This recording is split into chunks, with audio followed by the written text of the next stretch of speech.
All right, what is good, ladies and gentlemen? It is the Mass Reviewer back again with another review, and tonight, yeah, it is the evening. We are doing a review for Ferdinand. This is the final Blue Sky film that I have to review. Technically, Blue Sky did also kind of, I think, produce Nimona, but it's not actually listed in the Blue Sky filmography on Wikipedia, which is where I basically go get my information from for studio discographies, and so. Not discographies from music. Filmography is for films, yeah. So this is the final Blue Sky film that we are going to be reviewing. Eventually, I'll probably also get to reviewing Nimona, but after this, I'm going to be doing the ranking for all of the films in the Blue Sky studio, as well as all of the Blue Sky's characters, so that should be fun. I got a busy night, I guess, ahead of me. It is currently almost 2 o'clock in the morning, and I'm guessing that this is all the recordings is probably gonna be like, I don't know, at least an hour, so this is, we're starting now, it's gonna be a fun night, I guess, so. We're starting off with the review for Ferdinand, so let us just get into it, shall we? We do have, I don't know where I was going with that sentence, but I wanted to, this marker is a bit running out, so I might need to, mid-recording, pause to get a different one, but we'll see. Maybe there's still some fight left in this marker, so.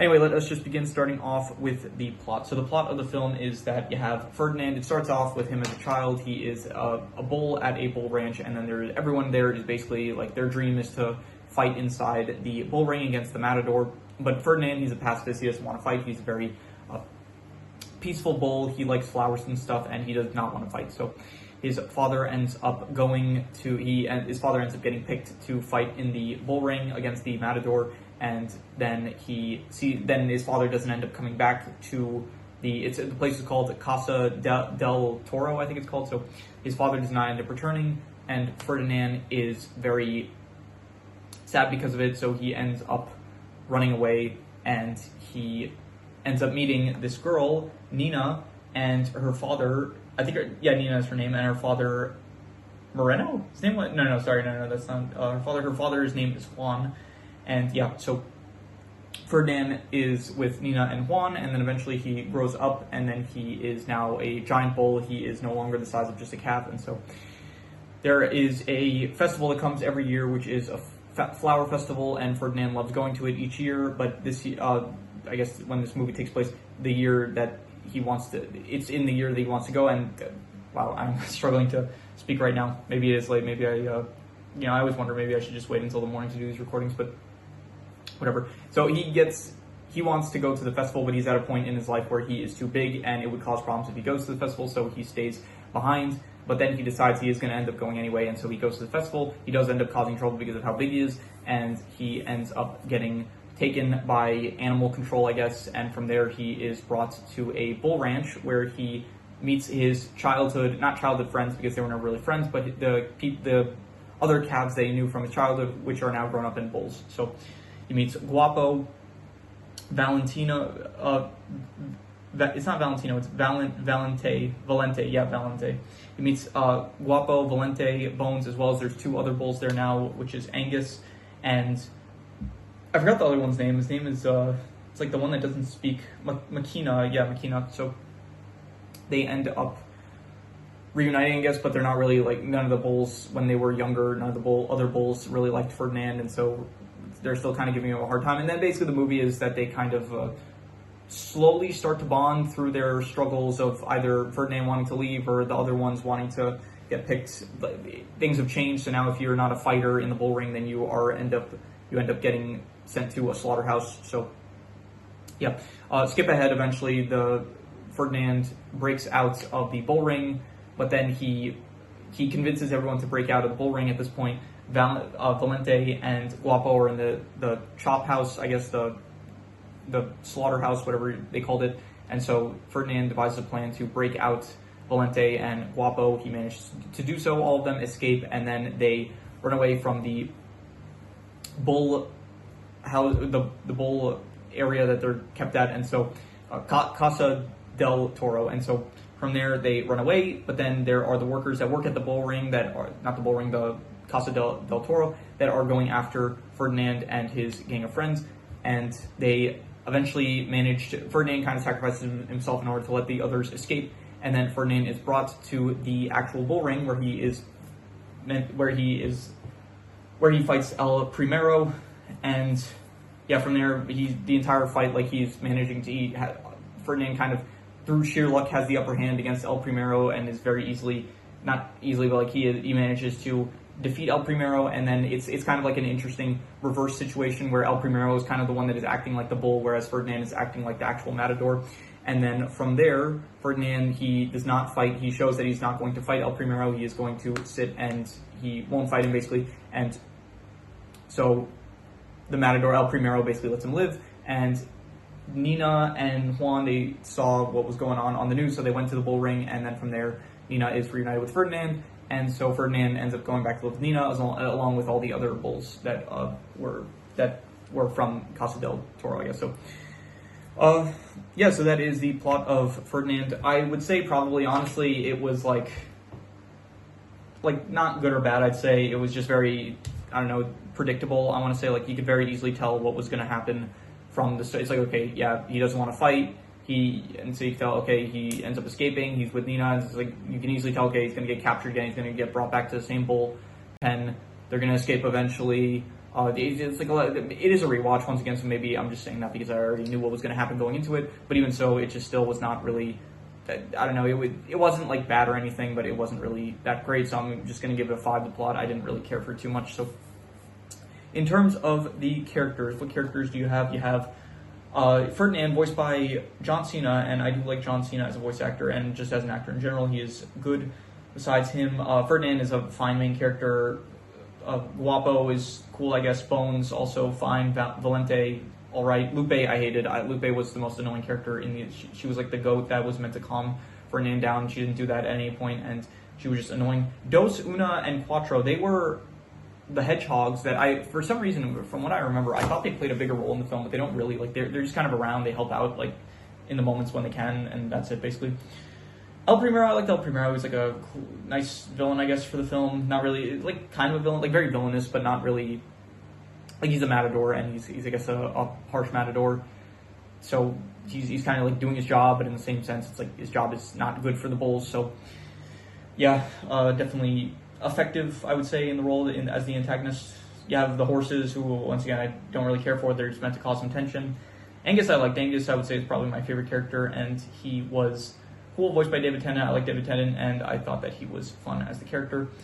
Makina, all right, don't have any thoughts on. Nina and Juan, they were also fine, I'd say. Don't have any strong feelings on them. Overall, the characters, I think I went through all of them.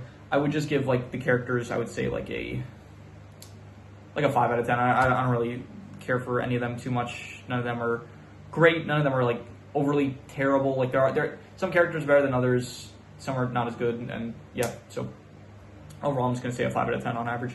In terms of the settings, it's all right. It's like you have Madrid and Casa del Toro. I don't really care for any of the things too much. They're a bit boring, I would say, and so I would probably go with like a 4.5 to a 5, like not good or bad, more so leaning on the bad side, and I'm going to be harsh. I'm just going to say that the settings were not good. I'm going to say it was a 4.5. I didn't really care for any of the settings. It felt really cramped, mainly because we are following along like bulls the entire time, and they are big, and so it is meant to portray like the conditions that they're in as not being the best. So, but even so, I just didn't really like the settings. Didn't really work for me. In terms of the art style, this is Blue Sky, and Blue Sky is pretty like the opposite of consistent. Like, they're kind of, it's interesting that so many of the reviews I've done recently have been Illumination and Blue Sky films in the past few months, because they kind of feel like very opposite studios, where Blue Sky, like, feels more creative with like the animation styles as well as the art styles and stuff, and Illumination feels way more consistent, I would say. So in terms of this art style, I don't really think it is that great. I guess the bulls look fine. I don't like any of the humans. All the humans do not look very good. The animals, the bulls look fine, like all right, but I don't really think that, like Lupe, she doesn't look the best in the art style, as well as the hedgehogs aren't as good. So I don't know, overall I'm going to give the art style like a 5 out of 10. It's not really good, it's not really bad, so 5 I'd say.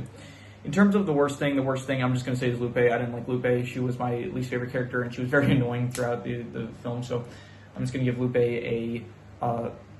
should I get the score sheet out? Let me get the score sheet out for this, because it is going to be a negative score, so let's see. Let's get specific with this, shall we? I would say that Lupe was pretty bad. I'm going to say a 3.5. she was very annoying, and I didn't really like any of the jokes with hers, so definitely a 3.5. In terms of the best thing I would say is, I don't know, there were moments towards the end. I think the film does get like better towards the end. I think specifically I did like the whole slaughterhouse chop, whatever they called it, the chop house sequence. I thought that was fun. The actual final confrontation between Ferdinand and Primero, yeah, I thought that was also a pretty cool. I'd say that was probably my favorite part of the film, like the actual final confrontation between them. And so I would give that probably I'd give it like a 6 out of 10. It was above average. I wouldn't even call it good. It was just like, above average, I would say. So, yeah.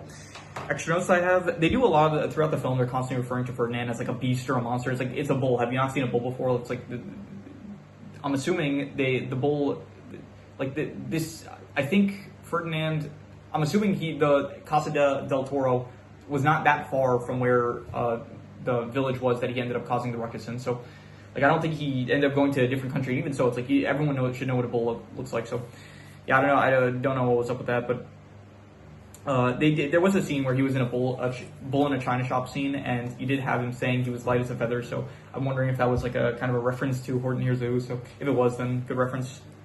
Anyway, the dance battle sequence I thought was also not bad. I did like the dance battle between the horses and the bulls. I thought it was kind of fun. So props for that.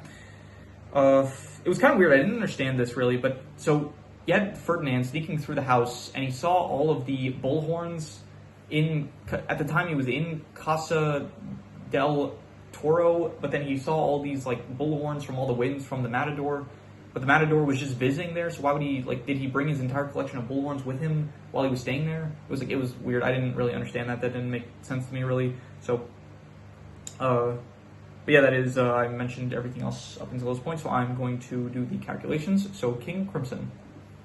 Alright, so it ends up coming out to about a 5 out of 10, which would be not good or bad, and I think that's honestly probably what I would give it. I don't think it's like a bad film, but I don't really think it's a good film either, so I would just probably give it like a 5 out of 10, I would say. Maybe if I let it marinate, either it would get a bit worse or a bit better. I think honestly, it was worse on rewatch. I remember the first time I watched this film, I kind of liked it a bit more than I did now. I think the first time I would have maybe given it like a 5.5 to a 6 maybe, but honestly on rewatch, it didn't work for me as well as it did the first time, so I would probably just for now, I would give it like a 5 out of 10. I would say it's not good, it's not really bad either, so I'm just going to go with a 5 out of 10, and yeah, I think that is pretty much all there is to it. So yeah, if you have any recommendations, any shows, movies, video game stories, anime, web series, anything that you want me to review, leave it in the comments and I will maybe possibly check it out. But with that said, that is pretty much all there is to it, so let's leave it at that.